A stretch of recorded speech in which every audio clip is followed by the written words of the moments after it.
গল্পের নাম চিত্তবিদ্ধ প্রেমতত্ত্ব। লেখিকা এমিনে হানয়াদে। পর্ব ২৩। রাতের নিস্তব্ধতা ক্যাসেলের দেয়ালে দেয়ালে এক ভারী থমথমে শান্ত ভাব ফুটিয়ে তুলেছে। মাস্টার বেডরুমের ভেতরের আবহাওয়াটা আজ কেমন যেন চুপসে যাওয়া, নিথর। জানালার ভারী পর্দাটা একপাশে সরানো, যেখান দিয়ে বাইরের অন্ধকার আকাশ আর পাইন গাছের পাতা দুলতে দেখা যাচ্ছে। ঘরের হালকা হলুদ ডিম লাইটের আলোয় চারপাশটা আবছা। ইত্তিক বিছানার এক কোণে চুপচাপ বসে আছে। তার পরনে ব্ল্যাক সিল্কের শার্ট আর ক্যাজুয়াল ট্রাউজার্স। কোলে শুয়ে আছে ধবধবে সাদা পার্সিয়ান বিড়াল ছানা মিস ক্লিওপেট্রা। ইত্তিক খুব ধীর, শান্ত ভঙ্গিতে নিজের দীর্ঘ আঙুলগুলো দিয়ে ক্লিওপেট্রার নরম পশমে হাত বুলিয়ে দিচ্ছে, আদর করছে। তার নীলবাদামি চোখের মণি দুটো ক্লিওপেট্রার উপর স্থির থাকলেও ঘরের ভেতরের মৌনতা তাকেও যেন গ্রাস করেছে। ওরা ড্রেসিং টেবিলের সামনে দাঁড়িয়ে আয়নায় নিজের প্রতিবিম্বটা দেখছিল। তার পরনে একটা অফ হোয়াইট রঙের সাধারণ গাউন। চুলগুলো ব্রাশ করার হাতটা একসময় আপনমনেই থমকে গেল তার। সে আয়নার কাজ দিয়েই আর চোখে বিছানার কোণে বসে থাকা হিত্তিককে দেখল। দুজনের বাহ্যিক রূপেই আজ এক অদ্ভুত ক্লান্তি আর গাম্ভীর্য। কোনো অতিরঞ্জিত ভাবভঙ্গি নেই, কেবল এক থমথমে নীরবতার মাঝে ছোট ছোট কথার আদান প্রদান শুরু হল। ওরা ধীর পায়ে এগিয়ে এসে বিছানার অন্য প্রান্তে বসল। নিজের কোলের উপর হাত দুটো গুটিয়ে রেখে নিচু স্বরে বলল, আমার কারণে আপনাকে এসব সহ্য করতে হচ্ছে, এই জন্য সরি। ইত্তিক তার কথা শুনে ভ্রু কুঁচকে ফেল। তোর জন্য মানে? কিসের কথা বলছিস?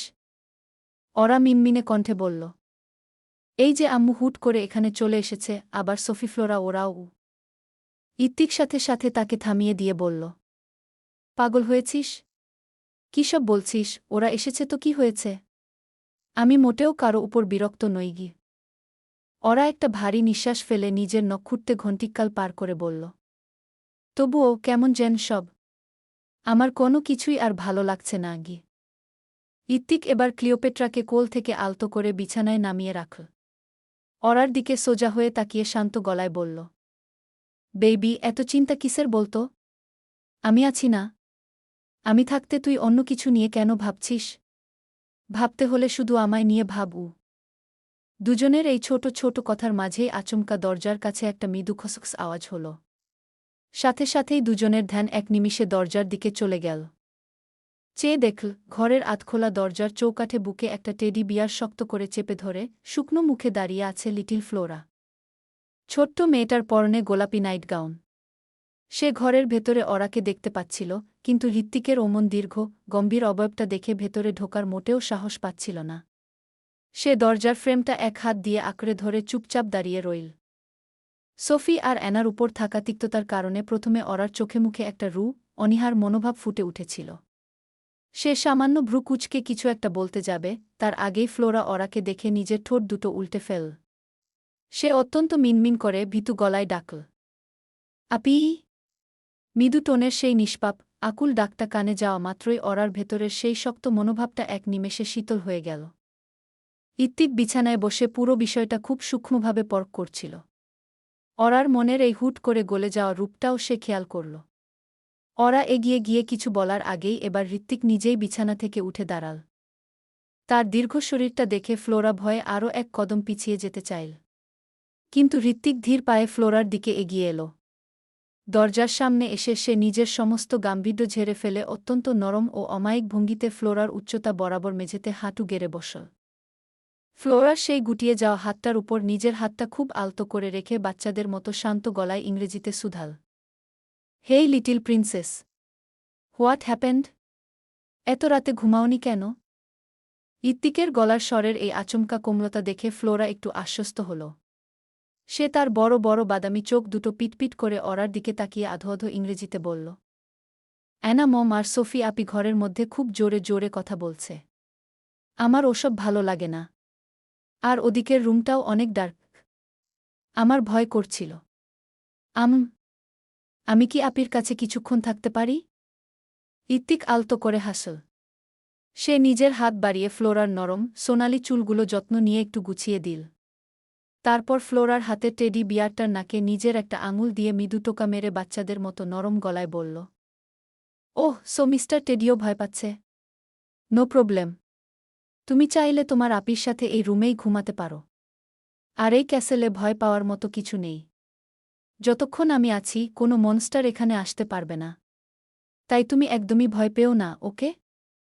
ফ্লোরা এবার ঋত্বিকের অমন সুন্দর ভরসা জাগানিয়া হাসি দেখে নিজের সবটুকু ভয় ভুলে গেল। তার শুকনো মুখে এক চিলতে মিষ্টি হাসি ফুটে উঠল। সে মাথা নেড়ে সম্মতি দিতেই ঋত্বিক ফ্লোরাকে নিজের কোলে তুলে নিল। অতটুকু বাচ্চা মেয়েকে কোলে নিয়ে সে সোজা বিছানার দিকে এগিয়ে এল। ওরা স্তব্ধ হয়ে ঋত্বিকের এই সম্পূর্ণ অচেনা বাৎসল্যপূর্ণ রূপটা দেখছিল। বিছানায় আসার পর ফ্লোরা চুপচাপ ওরা আর ঋত্বিকের ঠিক মাঝখানে বসল। ওরা নিজে আগ বাড়িয়ে কিছু না বললেও ঋত্বিক ফ্লোরার ভয় তাড়াতে নিজেই তার সাথে সুন্দর করে কথা বলতে শুরু করল। সে বিছানায় শুয়ে থাকা পার্সিয়ান বিড়ালটার দিকে ইঙ্গিত করে বলল, মিট মিস ক্লিওপেট্রা গু। ঋত্বিকের কথা শুনে ফ্লোরা মুচকি হেসে ক্লিওপেট্রাকে হাত নাড়িয়ে বলল, hi miss Cleopatra. I'm little Flora গু। মিয়াউং। আজন্ম গম্ভীর আর দাম্ভিক বিড়াল ক্লিওপেট্রাও হুট করে এই ছোট বাচ্চা মেয়েটাকে দেখে কেমন যেন শান্ত হয়ে গেল। সে কোনো রকম বিরক্তি না দেখিয়ে ফ্লোরার গা ঘেঁষে বসল। ফ্লোরা বুকে নিজের টেডি বিয়ারটা শক্ত করে জড়িয়ে রেখেই এক হাতে বিড়ালটার নরম সাদা পশমের গায়ে হাত বুলিয়ে দিতে লাগল। সে বেশ কৌতূহল নিয়ে মিনমিন করে ঋত্বিকের উদ্দেশ্যে জিজ্ঞেস করল, এটা কি তোমার? ঋত্বিক মাথা নেড়ে মুচকি হেসে গালে টোল ফেলে বলল, হ্যাঁ, এটা আমার উ। অনেক সুন্দর এটা গু। Thank you miss. ঋত্বিক বন্ধুসুলভ আচরণে মুচকি হেসে বলল। ফ্লোরা ক্লিওপেট্রার গায়ে হাত বোলাতে বোলাতেই হঠাৎ বেশ কৌতূহলী চোখ করে ঋত্বিককে জিজ্ঞেস করল, তুমি আপিকে চেনো? ওরা আপি কি তোমার সাথেই থাকে? ঋত্বিক প্রশ্নটা শুনে এক মুহূর্তের জন্য থেমে গেল। সে আর চোখে ওরার থমথমে মুখের দিকে একবার চাইল। তারপর ঠোঁটের কোণে তার সেই চেনা তীর্যক হাসিটা ফুটিয়ে ফ্লোরাকে বলল, তোমার ওই আপিটা আমার বউ লাগে। সুন্দর না? ফ্লোরার সাথে সাথে নিজের ছোট্ট মুখটা ঘুরিয়ে ওরার দিকে তাকাল। সে একগাল মুচকি হেসে মাথা দুলিয়ে বলল, হ্যাঁ, অনেক সুন্দর আপি। দুজনের এমন সোজাসাপটা জবাবে ওরা হঠাৎ একটা ভারী নিঃশ্বাস ফেল। নিজের অজান্তেই তার ঠোঁটের কোণে একটা মায়াবী মুচকি হাসি ফুটে উঠল। সে হাত বাড়িয়ে ফ্লোরার নরম মাথায় আলতো করে হাত বুলিয়ে দিতে দিতে হঠাৎ জিজ্ঞেস করল, ফ্লোরা, একটা কথা জিজ্ঞেস করি? ফ্লোরা নরম সুরে উত্তর দিল, হুম আপি, বলো খু। তোমার মা কোথায় ফ্লোরা? আই মিন তোমার আর সোফির আসল মা গি। প্রশ্নটা শুনতেই ফ্লোরার ছোট মুখটা কেমন যেন একটু ম্লান হয়ে গেল।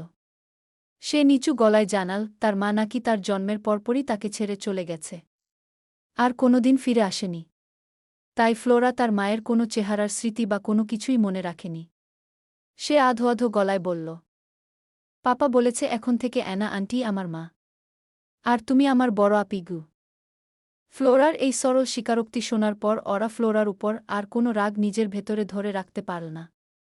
কোথাও না কোথাও গিয়ে এই নিষ্পাপ ফ্লোরার গল্পটা যেন তার নিজের জীবনের ফেলে আসা একাকিত্বের গল্প বলেই মনে হল। তার নিজের ছোটবেলাটাও তো এভাবেই মা বাবার কোল ছাড়া কেটেছে। ওরা হঠাৎ তীব্র মমতায় ফ্লোরাকে দুই হাতে জড়িয়ে নিজের বুকের মাঝে টেনে নিল। তার কপালে একটা চুমু খেয়ে বলল, ঠিক আছে, এখন থেকে আমিই তোমার বড় আপি গু। আপির বুকে মাথা রেখে ফ্লোরার মনটাও খুশিতে ভরে উঠল। সে টেডিটা আরও শক্ত করে আঁকড়ে ধরল। কিন্তু ঠিক তখনই বাইরের করিডোর থেকে জোর গলায় ডাকতে ডাকতে এগিয়ে এলো সোফি। তার চড়া কণ্ঠস্বর ক্যাসেলের শান্ত পরিবেশকে চুরমার করে দিল। ফ্লোরা, এত রাতে কোথায় গিয়েছ তুমি? বেরিয়ে আসো। ঘুমানোর সময় হয়েছে, কাম ব্যাক। ডাকতে ডাকতে সোফি হঠাৎ মাস্টার বেডরুমের দরজার সামনে এসেই থমকে গেল। সে ভেতরে আর এক পাও প্রবেশ করল না। দরজার চৌকাঠে দাঁড়িয়ে বেশ কড়া গলায় ফ্লোরাকে চলে আসতে ইশারা করল। এত রাতে এখানে কি করছো, বেয়াদব মেয়ে? চলে এসো বলছি। ফ্লোরা ওরার বুক থেকে মাথা তুলে মন খারাপ করে মানা করার সুরে বলল, আমি আজ আপির সাথেই থাকি না, প্লিজেজ। কিন্তু সোফি তার কোনো ওজরাপত্তি শুনল না। সে বেশ ধমক দেওয়ার সুরে ফ্লোরাকে ডেকে বলল, একদম নয় ফ্লোরা, আমার সাথে এসো। বোনের অমন করা ধমক শুনে ফ্লোরা মন খারাপ করে বিছানা থেকে নেমে গেল। সে ধীর পায়ে নিজের টেডিটা নিয়ে তার বোনের কাছে চলে গেল। ওরা কিংবা ঋত্বিক আর আগ বাড়িয়ে কিছু বলল না। ফ্লোরা যতটা শান্ত মিষ্টি ঠিক ততটাই খ্যাপাটে এই উঠতি বয়সী সোফি। কিন্তু দুজনে ঘর ছেড়ে যাওয়ার ঠিক আগের মুহূর্তে সোফি হঠাৎ এক অদ্ভুত তীক্ষ্ণ গম্ভীর দৃষ্টিতে হৃত্বিকের দিকে তাকিয়ে রইল। তার সেই চোখের চাউনিতে কোনো অজানা রহস্য ছিল তা স্পষ্ট না। কিন্তু হৃত্বিকের ধারালো নজরে সোফির এই অদ্ভুত দৃষ্টিটা এড়াল না। তবে সোফিকে একবারে ছোট মানুষ আর একটা বাচ্চা মেয়ে ভেবে সে বিষয়টাকে আর খুব একটা পাত্তা দিল না, নিজের মন থেকে ঝেড়ে ফেল। ওদিকে সোফি তার ছোট বোন ফ্লোরার হাত শক্ত করে ধরে টেনে নিয়ে যেতে যেতে করিডোরের একদম মাঝপথে এসে তার দিকে বেশ কিছুটা ঝুঁকে পড়ল। সে ফ্লোরার কানের কাছে মুখ নিয়ে অত্যন্ত ক্রূরভাবে ফিসফিসানি কণ্ঠে সতর্ক করে বলল, খবরদার ফ্লোরা, আর কোনোদিন ওদের কাছে যাবে না। না হলে কিন্তু খুব খারাপ হয়ে যাবে, বলে দিলাম। ফ্লোরা বোনের কথায় সাথে সাথে প্রতিবাদ করে জিজ্ঞেস করল, কেন? ওরা তো ভালো। ফ্লোরার কথা শুনে সোফি সাথে সাথে কর্কশ স্বরে বলল, না, ওরা ভালো না। ওরা আমাদের শত্রু। আর শত্রুদের থেকে সবসময় দূরে থাকতে হয়। ফ্লোরা অবাক হয়ে আবারও জিজ্ঞেস করল, শত্রু? কিন্তু ওরা তো আমাদের কোনো ক্ষতি করেনি, তাহলে? তোমায় এত বেশি বুঝতে কে বলেছে? ওরা আমাদের কেউ না। ওরা শত্রু মানে শত্রুই। এখন ক্ষতি করেনি, দুদিন পর ঠিকই করবে। আর যদি প্রয়োজন পড়ে তাহলে আমরাও ওদের ধ্বংস করে দেব। কারণ আমরা দুর্বল নই। গল্পটা কেমন লাগলো অবশ্যই বলে যাবেন।